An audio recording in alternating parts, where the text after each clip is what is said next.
go to the doctors, they're like, oh, like, do you think your diet is good or bad? And I'm like, I don't know how to answer that. I know I'm not ridiculously out of shape. I know that. But does that have anything to do with what I'm consuming? No. And I didn't really have a good gauge of how to track how I was feeling. I just was eating what everybody else would eat and whatever. I'm so far from like reaching my, I don't know, envisioned goal of what I want, but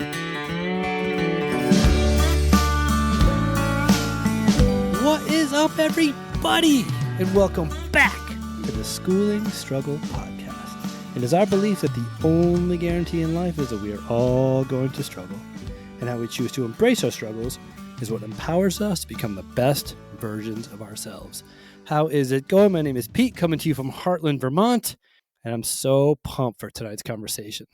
I'd like to start off by sharing with the listeners that I'm very fortunate every year as a high school teacher to present a couple of awards at the big senior award night that happens a couple days before graduation. And every year I give out a fitness award and I give out a mindset award. And the mindset award goes to a student who really takes time and attention to dive into their lifestyles, take a hard look at how they're spending their time, how they're spending their energy, and look into themselves and find ways that they can be a better version of themselves.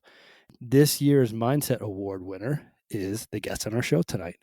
So I'm super pumped to welcome Harper Robinson onto the show.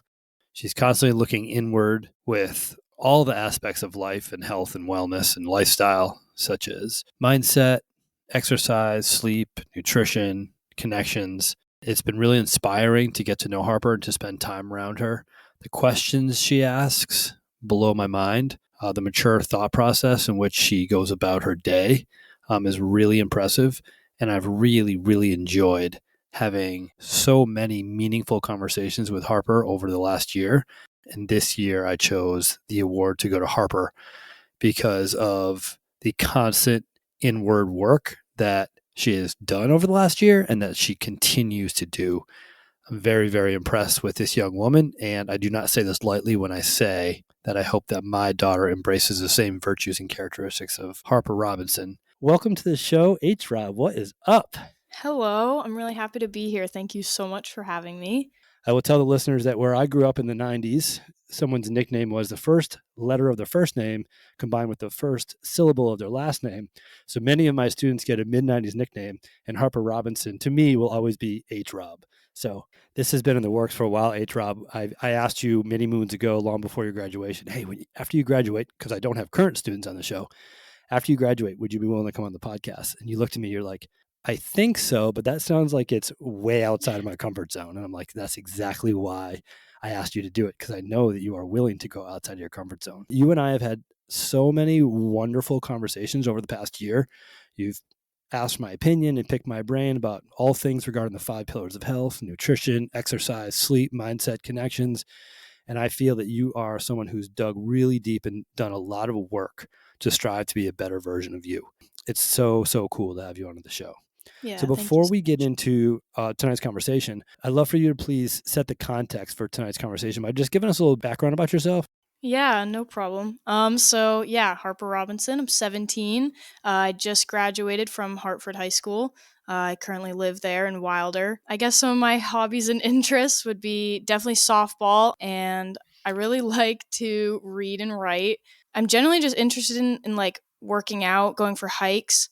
Currently, I'm a camp counselor at Ventures in Hartford. Really awesome job. Been loving it so far this summer. And my plans for the fall as of now are to go to the University of Vermont. I'll be studying secondary education, hopefully with a concentration in something English or social studies. We'll see where that takes me. Yeah. That's awesome. So is your thought right now to become a teacher one day? Oh, yes, definitely. I might have to come back and teach in Vermont for a bit. And so I'm kind of looking at Hartford as a future job. So That's so cool. When I was your age, I never in a million years would have ever thought that I'd ever end up as a teacher. And it's still 19. I'm going into year 19 this fall. And it's still so weird for me to hear myself say, I'm a teacher. Like I just don't, it's just so weird. So that's it's just so so cool that you're interesting. thinking about going that way. And I know that you forged some pretty deep connections with some of my colleagues, some of your other teachers at Hartford High School. But we spent some time in the fitness center together when you were taking a personal fitness class. And each day during class, I'd start off class with a 5-minute talk about something mindset related. And Harper was always locked in on that conversation. Where some kids were like tired after having a crappy lunch with a bunch of carbohydrates. Harper was always kind of locked into that conversation, just really all eyes and listening to what I had to share, because often I share that I learn everything in life the hard way, and she liked my stories about how I learned stuff the hard way. But you just struck me from day one, and it just really, really snowballed into someone who is really willing to do the work to look within yourself to be a better version of you. And we had so many conversations about so many different topics, and that's what I'd love to dig into tonight. Yeah, I think that's so funny that you you talk about, you didn't know you were going to be a teacher, because the reason I was so locked in was just because you're so attention grabbing with your I don't know, the way you tell stories and the way you just like get the class pumped up. I feel like I couldn't ever just not pay attention, so that's really funny.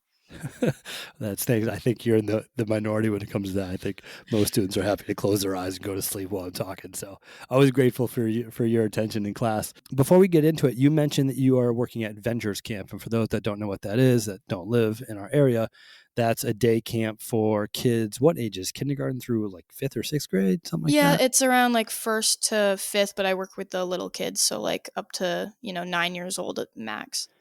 And our microphone exchange the other day when I stopped by your work to hand off the mic to you, you're just surrounded by tons of kids. They look like they were really wet. I don't know if they were spraying themselves with hoses or what. It's been a really hot summer here in Vermont. You just look like you're having the time of your life. And then when we just got on the microphone here before I hit record, you're like, oh, Mr. D, I'm absolutely loving teaching summer camp. What is it about working with kids, or what is it about the summer camp that you find yourself enjoying right now? I just feel like it's honestly such a good use of my time. I never feel bored, and when I feel frustrated, I genuinely feel like I grow from it. Like it's something, I don't know, everything feels like a lesson, and it also feels like, since I'm working with kids, even though like I'm going to be studying secondary education, it still feels like an opportunity for me to like learn how to be a teacher. I get to learn a lot of leadership stuff, which is like really interesting to me, because there's times at school where I'm way too scared to even like give a presentation in front of a class, but I secretly want to be controlling everything that's going on. And it's a perfect opportunity to do that, because these little kids kind of have to listen to me.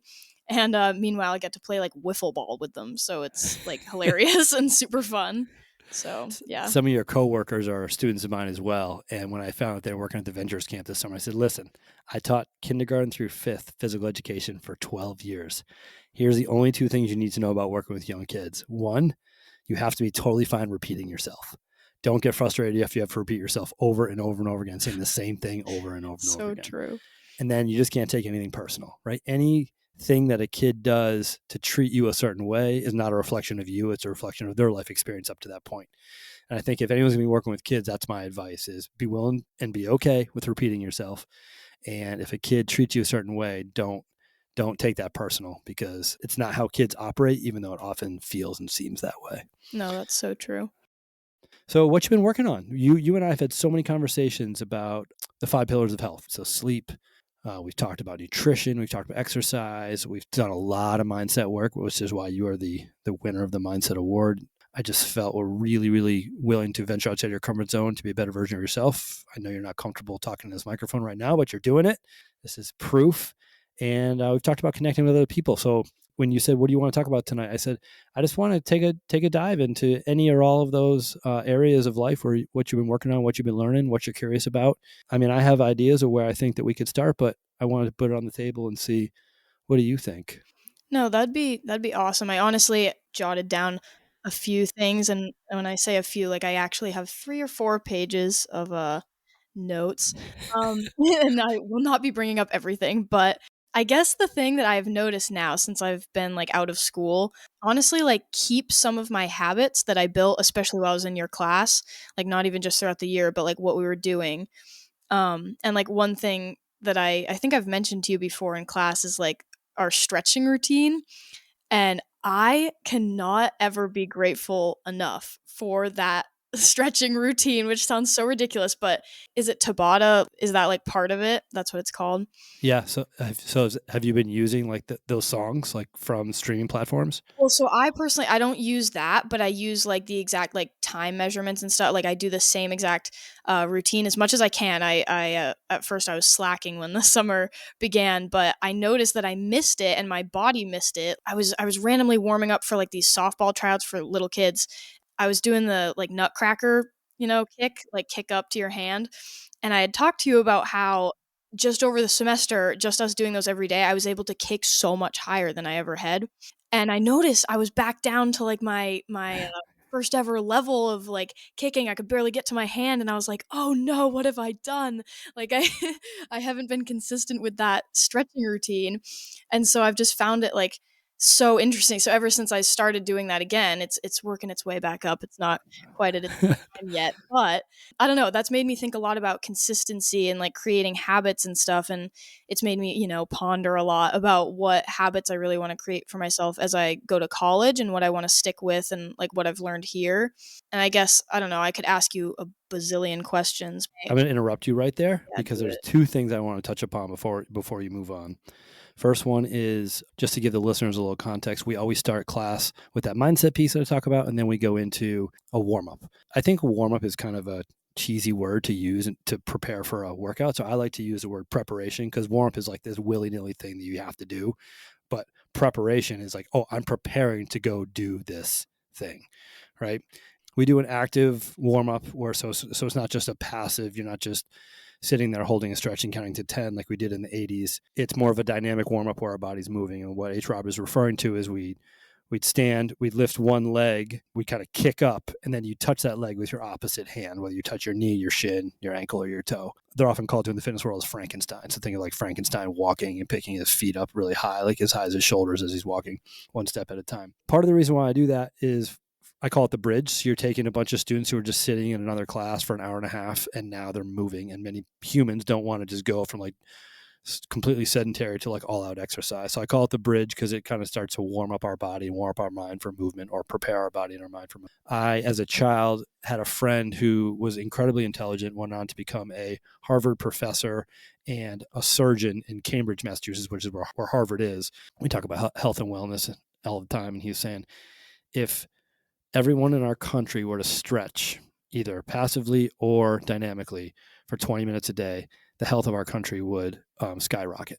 So I'm like, all right, I'm going to start stretching, and I'm going to use these types of stretches to teach them to my students. So we'd always do that. My brother created the Tabata songs, which just tells you when to start and stop with the protocols of 20 seconds of movement followed by 10 seconds of rest. And we do 8 different movements to start class. The other thing that I learned about stretching, which I think is really fascinating, is it takes 7 times more time and effort to enhance one's flexibility than it does to maintain it. So if I want to keep the flexibility that I have, all I have to do is stretch once a week. But if I want to expand on that flexibility, I really have to stretch 7 days a week. You were saying that we were doing that every day. So over the course of our 90-day semester, 90 school days in a semester, you enhance your flexibility, you enhance your mobility. And now that you've been backing off on it, you're losing some of that. But if you were to do it just once a week, you'll maintain where you're at. But less than that, you're going to start to lose it, which I think is really fascinating. Yeah, no, that's really cool. I've genuinely been thinking so much about just that simple thing. I was teaching my mom the stretching routine. She was actually very interested in that because she hikes a lot. Like I was hiking too when I had a week off. And so we really got into talking about that. And I just thought it was so interesting. I was like, oh, I should really get back on that. And that's just such a simple thing that I can be consistent with every day, just in my room, like before I leave, just do the stretching routine. And I always thought it was so funny. Like before class, you would say, what would you say? Like the first 5 minutes are always the hardest or something. Getting started Um, for a workout is always the hardest part. And yeah, that I and just said that this morning. I was like, oh, getting started is brutal. Once I get started, I'm good to go. But getting started is awful. And using that Tabata protocol to get started is great. And basically, for the listeners, that just we start with the neck. We do some neck rolls, and we do some shoulder rolls, then we do some upper body movement, then we do a body twist, kind of rotating our body. And then we get into the lower body. We do some hip openers, we do some glute, hamstring, some calf, and then some air squats to finish. Yeah, it's awesome. so I've been thinking about like, how can I work out with my honestly very busy schedule this summer? And my dad, shout out to him when he listens to this, he put I'm going to say it's a pretty good gym in our basement. He finally got all the weights for it. We've been looking for him for a while. And I have yet to go down and use it. And he doesn't know this, but I'm so mad at myself for it, and he's going to find out soon. But basically, I mean, it's just in our basement, right? Like that's in my house. I feel very lucky to have that. But even like getting out of my room, putting on workout clothes, going down the stairs to the basement and like starting that workout, starting the warm up or the preparation like first. and then, starting to like grind. And, I'm by myself in my basement. And so I'd say that's definitely like a different setting than I had at school in your class, where I had my best friend in the class. I had like your support. I had my peers around me working out, and, that kind of pressure to like not just perform, but just like, be better. And so when I'm just, it's like my own goals. I guess this is what I'm leading into, is that I hope my own goals can drive me to be better and like make progress in my own life without just needing others to tell me to do it or be around me so that I can do it. And that's something I've just been thinking about. Yeah, I think you and I spent a lot of time this year talking about goals and habits, and how I'm a big believer that creating habits is one of the most important things we can do, because if it's just something we do regardless, no matter what the circumstances are, no matter how we feel, it's just something we do, then we don't really have to think about it. We just do it. And one example that I use for many people is brushing our teeth. Like, oftentimes, no matter how tired we are, no matter what's going on, like we'll brush our teeth before we go to bed. How can we instill habits in our lives that are as automatic as that? Now, brushing your teeth for many people is 90 seconds or less, so it's easy to squeeze in, doesn't require a lot of physical effort, but it's still a habit. So one of the ways that I like to help people work through or establish habits like the one you're talking about is, I had a very similar setup when my daughter was born. I was going to start working out in the basement before school. That was new to me. And my rule was, you have to put on your fitness clothes and you have to go downstairs for 5 minutes. What you do down there is entirely up to you. And so many days I just go down there and lay on the floor for 5 minutes, and then I get up and leave. And over time, I was like, all right, well, I'm not going to lay on the floor today. I'm just going to do like 5 minutes of like stretching. And that 5 minutes of stretching would turn into 6 minutes, and so on and so forth. Same thing when I have a friend that bought a rower. He's like, all right, I got this rower. What do I do? I'm like, go into the room where the rower is and sit on the rower, and don't even put your feet on the pedals, and don't even pull on the paddle. Don't even pull on the handle. Just sit there. He's like, what are you talking about? I'm like, it's just about creating the habit. So what I'll challenge and encourage you to do is, don't even worry about the fitness clothes. Just go down in the basement and sit down there for 5 minutes and send a text or listen to a song or check your email. But carve out that time in your day when you're going to do that. And then slowly over time, you'll be down there. You'll be like, all right, well, I'm down here. I may as well move a little something. But it's called the minimal viable product. What's the smallest thing that you can do to initiate or to start that habit? And then you can build on that later as you go. But first, you have to create going down there or create doing the thing. And for many people that say to me, oh, I want to start exercising, where do I start? I'm like, literally grab your phone or a watch, walk out of your door and run a timer for 2.5 minutes. When you hit the 2.5 minute mark, turn around and walk back. 5 minutes, start there. That So, is such a good point. and then you know this, Rob, but I'm also a huge fan of, and you say you don't want people telling you what to do, or you want to be able to do it yourself, but having an accountability partner, someone that you know you could celebrate that win with. Like you said, you referred to your best friend that was in the class, or someone that you're close with, or your dad. A text, hey, went down to the basement today, and like that's instant gratification, instant reward for you, and also builds a relationship with him. So you're forging kind of two things at the same time. So I'm a huge fan of, when making lifestyle changes, to share that win with someone who genuinely cares about your win.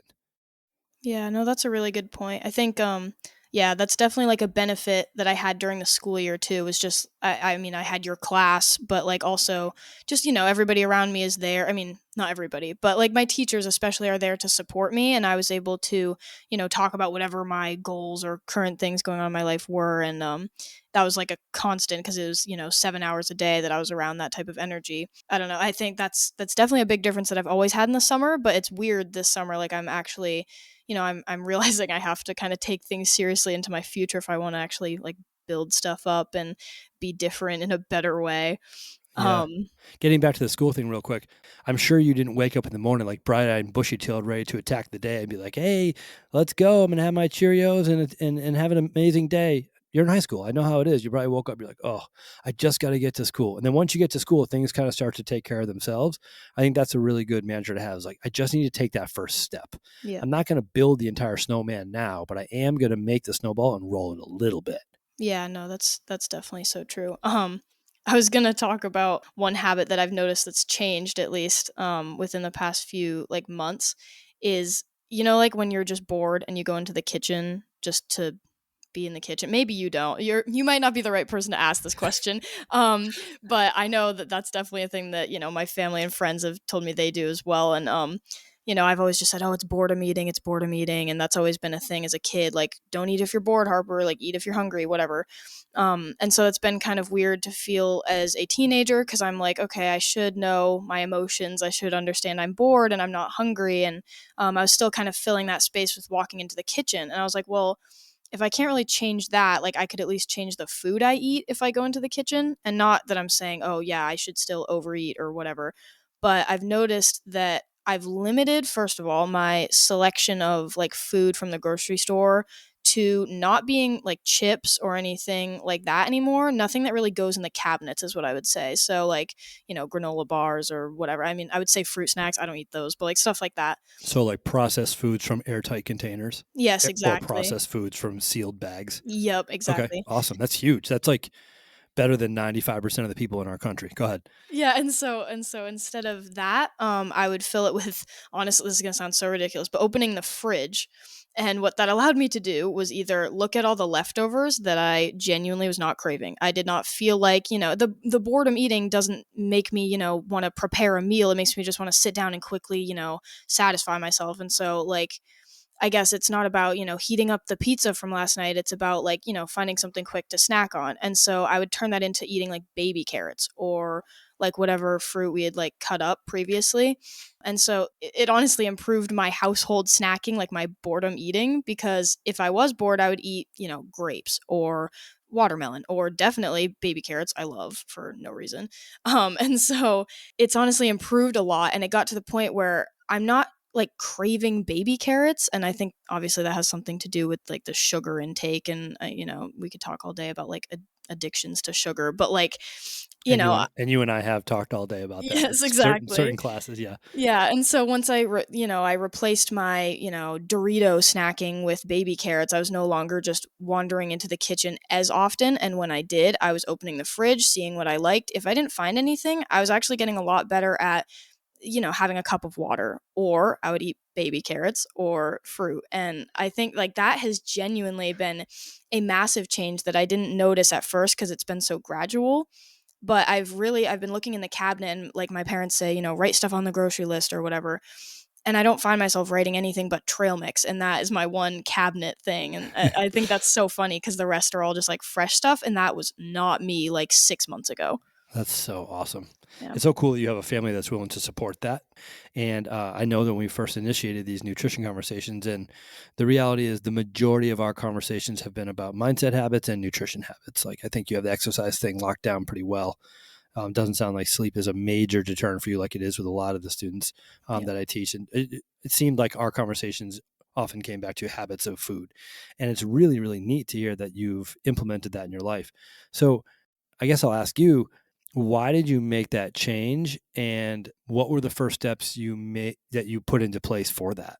I mean, I think there's a multitude of reasons I would want to make that change anyways. I'm just going to say it because obviously, but your class, I mean, genuinely just gave me inspiration of like, if I change my mindset changes everything. So, I mean, that just would filter through anyways naturally. But I don't know. I've always, struggled with liking what I was eating. So I would go to the doctors. They're like, oh, like, do you think your diet is good or bad? And I'm like, I don't know how to answer that. I know I'm not ridiculously out of shape. I know that.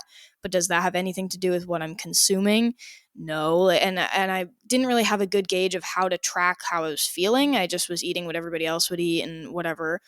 And I'm not even like, I'm so far from like, reaching my, I don't know, envisioned goal of what I want for a diet. I guess I found myself just liking how I felt after a day of eating like whole foods, or I guess it felt good to see the changes, especially around me when other people noticed what I was doing. Like they'd say, "Oh," even if it was funny, even if it was like, "Why are you eating baby carrots at lunch instead of whatever they had?" And I was like, "You know what? You're right. Like I am doing that, and that is different." And like it was kind of cool to see that like mattered and could make a difference in my life. And the other thing I would say that I'm not going to try to bring up because I could talk about it for literally a year and a half straight.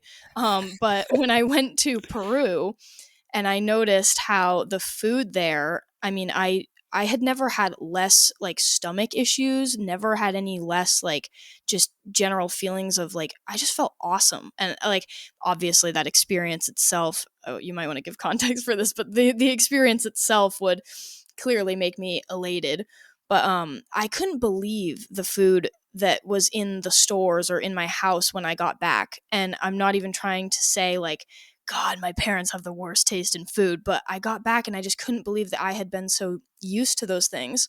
And while I was in Peru, I ate fruit and whatever I was served, which was all just awesome, like made stuff right there. And yeah, it made me feel amazing. I was hiking, like for 3 or 4 days straight, and I was able to do it perfectly fine. I wasn't snacking on Cheetos while doing that. I was obviously, eating what they provided me with, which was awesome food. And yeah, I don't know if you want to give context to what I just talked. Yeah, yeah, that's really cool. So it's interesting because I think so many parents truly are doing the very best they can with what they have. We just live in a culture that is just processed food dominant. It's also is often referred to as the Western diet. And in the Western culture, processed food has just run rampant. Food that's been altered, modified, or changed by food companies, basically to make more money, not to make us healthy. Harper joined three of my amazing colleagues, all of which have been on this podcast, Doug Anton, Katie Halucci, and Holly Pogue, in a global citizenship trip with 20 plus Hartford students to go do some service work in Peru, as well as do a 30-mile hike. And Miss Halucci talked a lot about that in her episode, which was 2 or 3 episodes ago. So if you're interested, click on that episode and learn about it. But Harper was on that trip. And what I experienced when I lived overseas, I think at this point I've been to like 30 countries. Many countries, not all, but many, are still serving whole foods. They haven't been corrupted by the processed food machine yet. I saw it starting to take place in Vietnam when I was there. When I was a snowboard instructor, many of the local ski resorts would hire overseas students because it was their summer vacation. They come over here and work for the winter. And the kids were like, oh, I get to go to the United States and make money. And these companies would hire kids that were on their college breaks, and they'd all come over and they'd be like, oh my gosh, like I feel horrible all the time. I cannot wait to go back to where I'm from, whether it was Chile or Argentina or Brazil or Australia, and go back to the way that we eat healthier. Yeah, it's a pretty crazy phenomenon. And if we're not paying attention, we can just fill ourselves with that processed food and our body doesn't quite know what to do with it. Yeah, it's tricky. So I guess my question for you is, if you were going to say to someone, hey, if you want to start eating healthier, which you've been able to do, what are some of those very small first steps? I love that question. That's also something I would ask you right now still. Um, I mean, I think a lot of it is it's not even about, controlling everything because I still obviously, I just have moments where I'm like, I don't care. Like I'm eating whatever the said thing is, but it's about like recognizing and acknowledging what you personally have as like almost food morals. Like Hmm. what do you actually care about like consuming? And I'm not even I don't know like a whole lot about food. I just know kind of what you've basically told me, what I've been raised on, like my recent thing that I've heard quite often is like added sugar is like, not good. The devil. Yeah, exactly. And that's another thing I was going to talk about probably is as a type 1 diabetic. I didn't even mention that. That's probably important for this conversation. Um but I've always tracked carbohydrates that way. And it started when I was like little, just generally knowing how many carbohydrates are in something. But I think that that's also helped me be aware of exactly like what on the nutrition label is going into my body. And no, I wasn't really paying attention to ingredients, especially when I was a kid, but it helped me look at like a bottle of juice. You can go to the store and get like water, juice, soda, whatever. And if I wanted, an orange juice, I mean, that's like 40 carbs or something. And I've always known that. And so one time my mom went on a keto diet and there was a lot of low carb stuff in the house. And that actually kind of like doubled down on my carbohydrate, like looking at carbs on packaging. And it made me realize, not only am I looking at this and it says it's 40 carbohydrates, but are those 40 carbohydrates, worth it for me for this day? If, let's say I had a limit of 100 or whatever it was.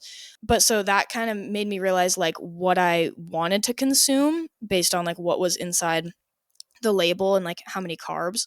And that's kind of now like that same mindset has transferred over into like added sugar, or like protein has been a big one for me recently. And I've really liked, honestly, just like looking at those things and restricting myself in not such a harsh way, but just in a way of like, does 50 carbohydrates, 40% added sugar, does that like feel good to you? Not necessarily, like, especially when I have a clementine or two that I could eat instead, and know that I'll feel good about it. I have so many things I could add about the same exact thing, but yeah. Yeah. I know that you came to me one day. I remember we were sitting outside. It was like a sunny day in class. I had the door open and kids were working out inside. And you just started picking my brain, and you're like, all right, here's the deal. I just want to have like some basic benchmarks about how I can approach my day with eating. Like what do I need to do? And I'm certainly not a doctor nor a nutritionist. So when it comes to the needs of a type 1 diabetic, I'm not totally in tune with what that is. But I have a theory that regardless of what we're dealing with our health ailments, that processed sugar is probably not the answer. However, I've been a teacher now for 19 years, and oftentimes students will say, at the beginning of the semester, hey, I'm type 1 diabetic, so if I need it, I'm going to go grab a candy bar. I'm going to go grab a Coca-Cola. And I'm like, I would never, never balk at that, because I don't know exactly what's needed. If a kid tells me they need something, I'm going to trust them. I would think that might be tricky to navigate, because many of the kids that I've taught that are diabetic, when they need fast sugar, it's always a processed food. So I would think that was probably difficult navigating for you. Set that aside for a second. When you and I talked, I said the most important thing for me, for anyone who's looking to make any enhancements to their nutrition, is to be hydrated, right? Many of our cravings, many of our desires, many of our I'm bored, I'm going to eat, stem from we're just thirsty. But our body recognizes it as hunger, so we'll often go have a snack instead of have something to drink. So the way that I combat that, as I say to people and myself, have a big old glass of water, like 20 to 32 ounces, wait 10 minutes. If you're still really hungry after that, go have a snack. But majority of the time after you have that much water, you're not going to be craving the snack. So there's one piece there. Yeah. The other thing I share with you is I believe that it's important that every time we eat, meal or snack, there should be some level of protein in there. If it's just carbohydrates, we're going to feel hungry a couple minutes later, and we're going to want more of that thing, right? And then, like you said, those all natural whole foods are not foods that we crave like crazy. Like, you don't eat an apple and go, holy crap, I need to have another apple, right? It's just not the way that nature makes food. But that's not that way with the Doritos that you mentioned. So you said you switched to the baby carrots, which is awesome. And then you found out you weren't having these like crazy cravings for them the way that you were the Doritos, because the food companies prey on that. They know that's how they're going to sell more and make more money. So yeah, I guess my question for you is, as a type 1 diabetic, have you been taught, or have you been told throughout your childhood, like, hey, if you want to navigate this, you're going to have the Snickers bar or the juice, or how do you navigate that? I mean, something that's interesting, I was actually talking to my mom about it today because I was discussing the podcast, and I was talking about how, as a kid, if, let's say, we're going on a road trip and you get to do that one stop into the gas station and you can finally get a snack, your dad will pay for it, whatever it is. I never ever went to just juice. I've always kind of been a weird like flavored water girl, or whatever, weird little vitamin water there is, but zero sugar. I've always kind of done that, just because I think I've had this thing instilled in me, which is like, do not waste your carbs, because it's going to just be more insulin intake, or it's more of a pain to correct your blood sugar after you consume a lot of carbs. So I mean, I've had different methods of dealing with, my insulin. I've had a an insulin pump, and I've used insulin shots. And the insulin shots I found are like just way easier to just, quickly, put in or whatever. But the pump itself is good for like managing carbs and, having to do less math. But either way, it's still taking time out of my day. So, the less carbs, the less, annoying insulin intakes. And I've always been very used to my dad. I'm trying not to expose him in any way. But he'd go out and mow the lawn. And naturally, that's a pretty big workout. And he'd come inside and drink Gatorade. We've always had Gatorade just in our garage fridge. And so to me, when I look at Gatorade on the shelves, all I see is low blood sugar fixing. And It's funny. You'll look in our dugout maybe and see each of a softball or something, and each girl has like a sports drink next to her bag, and it's not surprising that everybody has that. That's a pretty typical thing for us, but I never have Gatorade there just because I'm working out. I have it because in case I get low blood sugar. I never drink it unless somehow I magically ran out of water and I really desperately needed something, but other than that, that is specifically there for my blood sugar. I would never just pick a Gatorade off a shelf just to drink it because it tastes good. And that's the same way with any like sugary drink. It feels genuinely like wrong to have a carby or sugary drink with me because it's almost like a diabetic sin. Like I could not believe that I'm just drinking my carbs away almost. Like I'd like to use my insulin on a meal. Man, I feel like we could dive into that topic for a full episode. I'm just going to say this. If the listeners need to, they could Google what insulin is, what insulin resistance is, how it impacts type 1 diabetes. Because if I asked you to explain that, that'd be the rest of tonight's show. I also want to get to anything else that you might have on your list or anything else that you want to talk about. I mean, I think something that would be interesting, I'm not sure if we should save this for a different conversation, but something I've honestly noticed since, like I was talking about, becoming more aware of all of these things, even if, let's say, I'm not even making any changes in my life, I'm just simply aware of what I'm consuming, aware that I should be working out, aware of blah, blah, blah.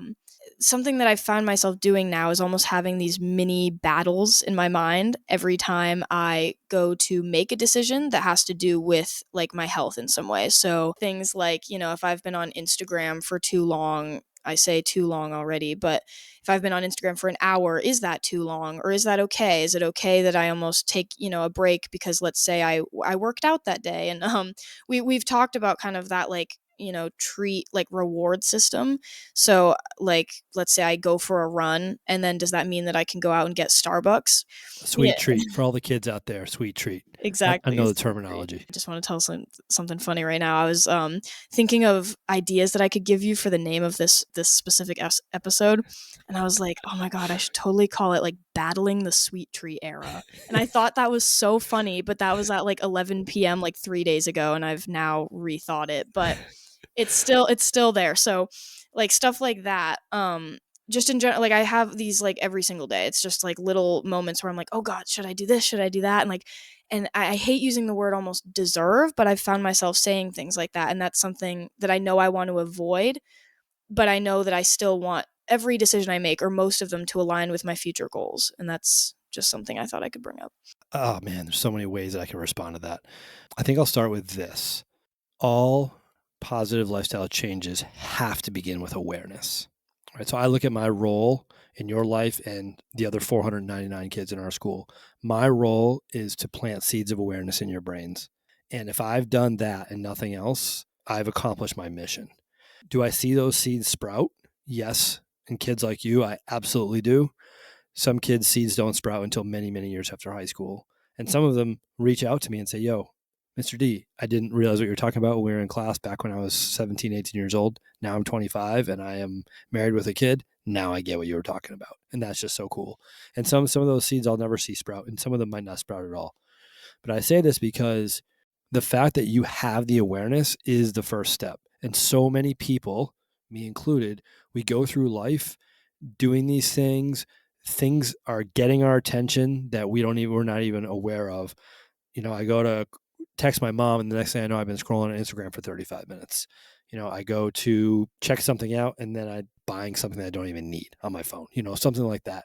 So being aware of what gets our attention, I think, is that first step. And I think this is why I wanted you on the show, and why I think separates you from many of the students that I teach, is that I think that you are starting to realize the value of your attention, and you are now dictating, Harper, what gets your attention. Whereas I think a lot of people your age and younger, their attention is dictated for them.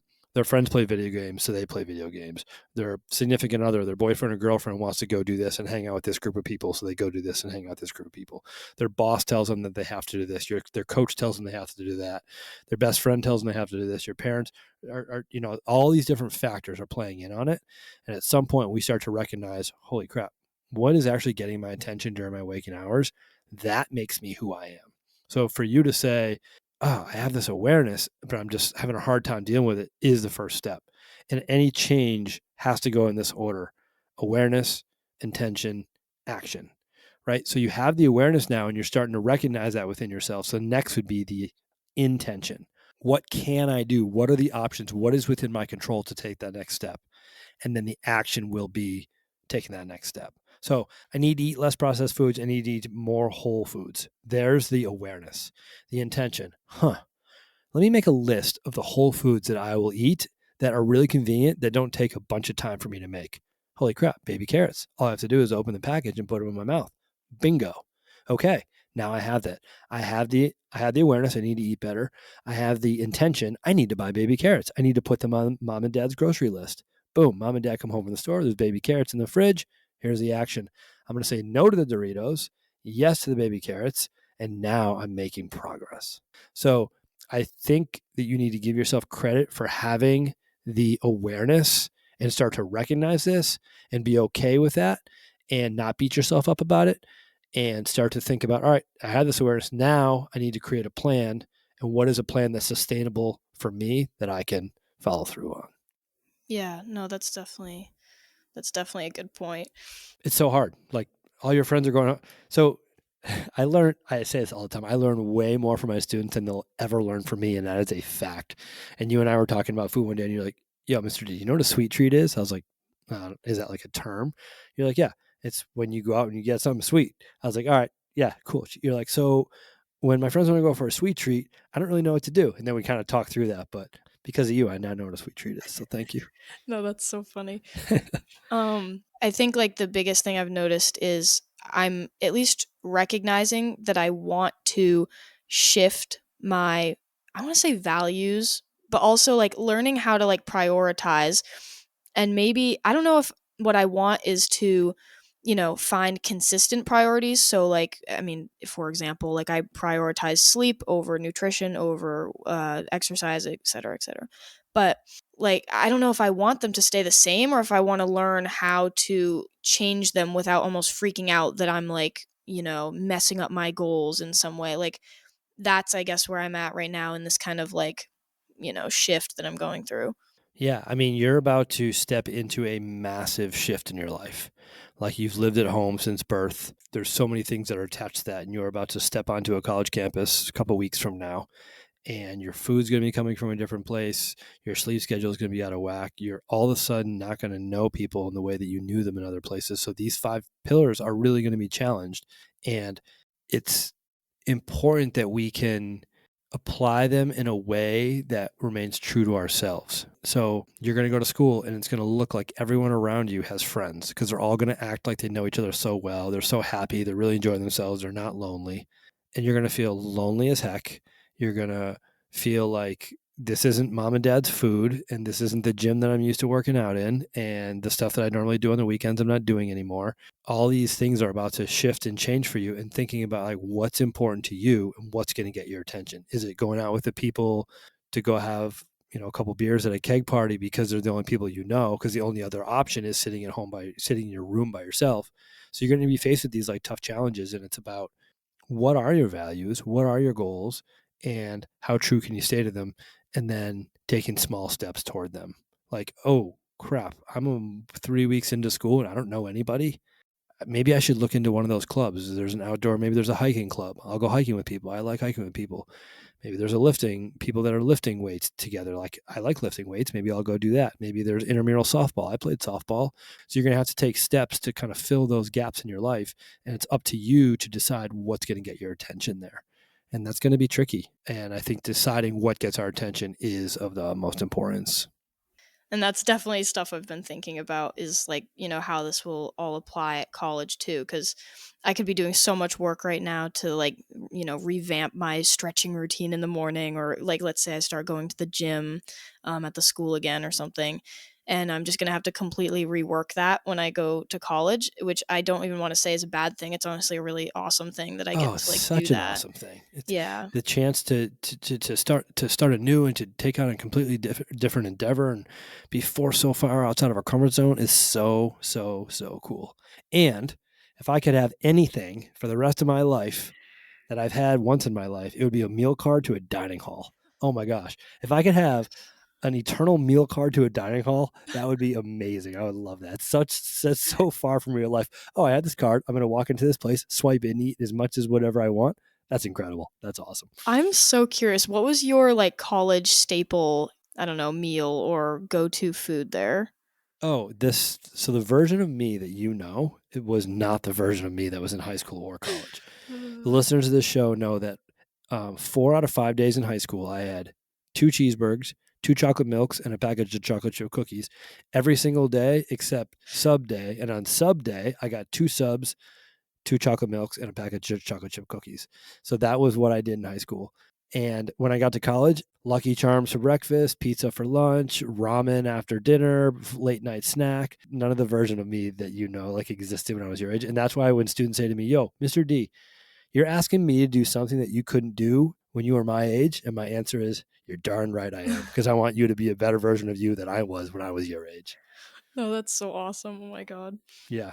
But my metabolism was so crazy. Like it'd be like, "Oh wow, we're going to spring break is in a month. I'm going to be down in Florida. I gotta shed a little weight here. So I'll just stop eating pizza and go to the gym." And in like a month, it would be like all of that would be gone. That's not the case anymore at age 46. Let me tell you. Oh my god, that's awesome. Yeah. I don't know if this answers your question, but my evolution in food has been incredibly, and we're talking 25 years now that I've been out of college, and it's just been incredibly slow. And that's when I started it. I graduated from college and went down to Disney World and got an internship, worked at a water park as a lifeguard. And I was like, oh, I'm going to start to take this stuff seriously. So very, very slowly, I phased out McDonald's. I'd have it, once a week in high school and college, and then slowly once a month, then once every 3 months, and then I'd start to phase in foods that I never thought that I would like in a million years. I hated tuna fish. I hated black beans. And I slowly started to integrate stuff that I knew was healthy for me, but that I didn't love, and found creative ways to eat it. And then I'd phased out soda and phased out many, many other things, but it's been a super, super slow process. I'm a huge believer in small change over time makes for massive change. Yeah. I don't think any really true sustainable lifestyle change happens cold turkey or overnight. It's just a very slow evolution. And that's why I was like so tickled when you were talking about the carrots. You and I have been talking about this for months now, and this is now a part of your life. That is so cool. And it's been a slow evolution. So, so, so cool. Yeah, no, that's so funny. I just have so many funny things that I could be telling you right now, like the amount of preparation that I put into this like mentally for absolutely no reason because I know what I'm talking about. I just decided that I really needed to prepare and so I was going on so many hikes and I kid you not I was hiking up this like one hill, like whatever. It was just like kind of a steep moment, and I'm like, "Oh, this could be such a good metaphor for like you don't appreciate the baby steps enough because you're just you're busy looking up at the at the top and like I was trying to work out this whole thing that I was like yeah I'm gonna like blow him away with this massive like metaphor when we just jump right into it and then on the descent it all kind of fell apart and I was like you know what I don't know what I'm talking about think I should just go with the flow but oh my god I could tell you so many funny things I have written down right here but I won't. All right, pick the funniest one on there. I want to hear Oh no. Okay. Let's see. I kind of wrote a bit of a mini essay. it. I just have so many awkward names. I was trying to literally think of names for this. I was like, I'm the leftover girl. Like these are so bad. This is like horrible. So yeah, that's the best you're getting right now because the rest of these should not leave this notebook. But Are leftovers your specialty? well, Do you it's love kind of like leftovers? it's like I was telling you one time we had that conversation about how I feel like, I kind of have to pick up everybody's extra food. So somebody has the last bite, they're like, "Harper, you want it?" And I'm always like, "Yeah, man." And that kind of gave me a reputation for like if there's just crap in the fridge, I'm supposed to eat the rest of it, and I almost always do, and that just leads to unnecessary, food in my stomach. And so I just thought that would be a funny thing to talk about, but I I, have I, about like I'm 6 so other fortunate ideas. that my wife cooks such high quality meals because I always have my meal and then a little bit more after that, and then like half of my daughter's meal. I think parents can relate to like that. I'm just gonna finish off my kid's plate too. Yep. So yeah, that's a big part of my lifestyle right now as well. That's so funny. So cool. The other thing I'll just share with the listeners as we get ready to kind of wrap up is that Harper presented an award to me at the end of the school year. I have never cried so hard in front of so many people. I've cried a lot. I've cried in front of a lot of people. I know who I am. I'm not ashamed by my sappiness. I'm cool crying. You wrote the most beautiful piece, and when you presented my award, and I was just sobbing, and I was sobbing so hard that I didn't even hear the last third of it because my mind was just elsewhere. So when you finished and you presented me the award, I also asked for the speech that you typed up. And come to find out from your friends, which is not a surprise whatsoever, the hours and hours that you put into that, but you absolutely delivered. I don't think as long as I teach, I'll ever have a student present the way that you presented to me. And I'm just so incredibly grateful for that. That just speaks to who you are. And you're such an amazing human being. I am so pumped of the lifestyle changes that you've made and your awareness. And I'm really excited for you to step into this next zone of discomfort in college. And I think you're going to have a blast. Yeah. So cool. Thank you so much. No, that's all awesome to hear. Um oh my god. No, shameless plug for like your class if any students that are not graduated yet. Take a Mr. D class. It's the best thing you'll ever do. Very kind of you to say. Thanks. To our family listeners out there, we so very much appreciate your ears. We thank you for your time. We are incredibly grateful for your attention. On behalf of Harper Robinson, H. Rob, and myself, we are the School and Struggle Podcast. We are out.